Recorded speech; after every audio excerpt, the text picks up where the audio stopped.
Assalamualaikum warahmatullahi wabarakatuh. Kembali lagi dengan saya Cindy Revela Putri, NPMC 1C018064. Kali ini saya akan membahas tentang pendapatan kontrak konstruksi pasal 34. Karakteristik kontrak konstruksi yang pertama yaitu kontrak konstruksi dapat untuk aset tunggal atau berkaitan dengan jumlah aset. Yang kedua, kontrak konstruksi meliputi kontrak konstruksi aset, misal pelayanan jasa untuk manajer proyek dan arsitek, kontrak untuk penghancuran atau restorasi aset dan restorasi lingkungan setelah penghancuran aset. Yang ketiga, ada kontrak dapat berbentuk kontrak harga tetap dan kontrak biaya plus.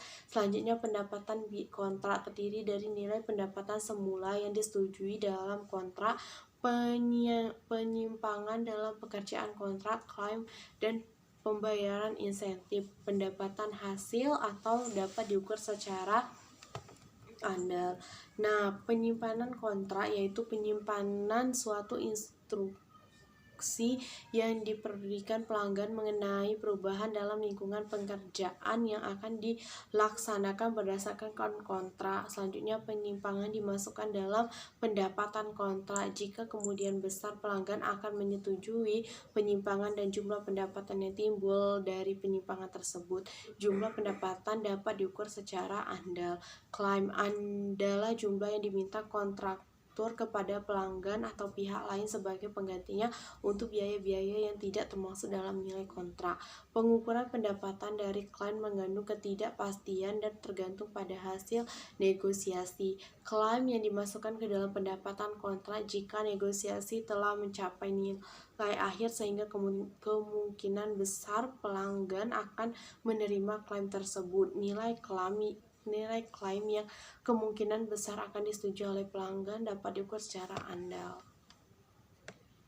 Pembayaran insentif adalah jumlah tambahan yang dibayarkan kepada kontrak apabila standar-standar pelakuan setelah ditemukan telah terpenuhi atau dilampati, misal pembayaran karena penyelesaian lebih awal dari suatu kontrak.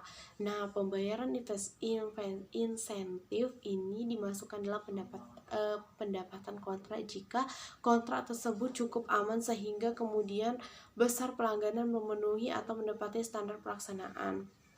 Jumlah pembayaran insentif dapat diukur secara andal.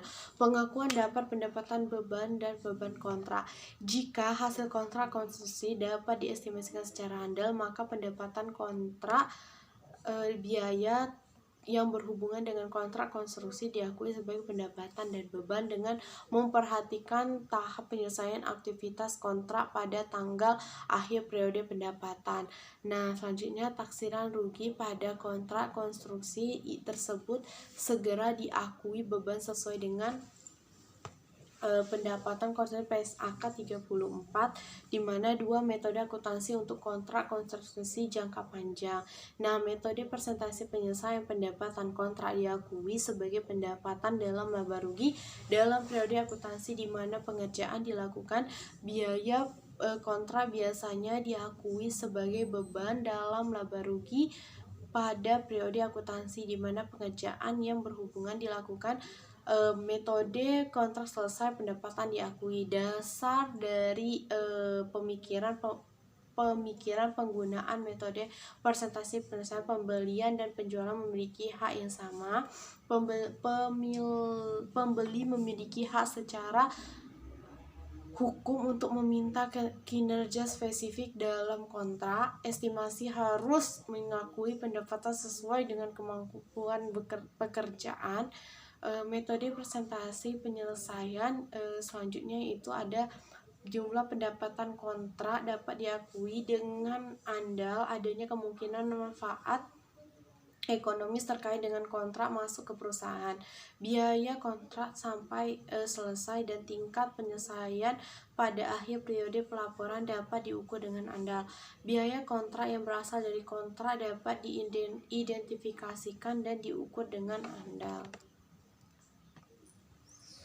Sekian dari saya. Wassalamualaikum warahmatullahi wabarakatuh.